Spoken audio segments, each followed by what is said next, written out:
আপনি চাইলে পিএইচপিতে easily environment variable set করতে পারেন, গেট করতে পারেন। ওকে?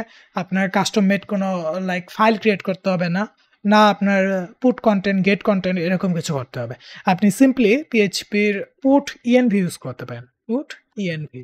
ওকে? এটার ভিতরে আপনি লিখে দেন যে আমার কি ডিবি আন্ডারস্কোর পাসওয়ার্ড মিনস এনভায়রনমেন্টটা কি? এনভায়রনমেন্টের ভিতরে আমরা ডিফারেন্ট অ্যাপ্লিকেশন আমার কারেন্ট অ্যাপ্লিকেশনের different rules, regulation and credential গুলো আমরা স্টোর করে রাখি, তাই না? সো ইএনভির ভিতরে ধরেন যে আমি পাসওয়ার্ড স্টোর করতেছি সেটা হচ্ছে লাইক পান্ডা 1 2 3 4 ওকে? ডান। এখন আমি কি করতে পারি? এই জিনিসটা আবার গেট করতে পারি। কিভাবে গেট করতে পারি? একো দিয়ে আমি গেট করব। গেট ইএনভি দিয়ে আমি কিটা দিব। এটা হচ্ছে কি ইকুয়াল হচ্ছে আমার ভ্যালু। ওকে? আমার লাইক শুধু কিটা দিলেই হবে, ভ্যালুটা সে তুইলা নিয়ে আসবে হুকের মাধ্যমে। ওকে? বলতে পারেন। দেখি রান করি। হ্যাঁ, এই যে চলে আসছে তার না? ওকে, আপনারা চাইলে এটা ইউজ করতে পারেন। ডিফারেন্ট অ্যাপ্লিকেশনে রিয়াল লাইফেও আপনারা এটা ট্রাই করে দেখবেন। Okay? So that's it for today. দেখা হবে পরবর্তী কোনো ভিডিওতে। ভালো থাকুন, সুস্থ থাকুন।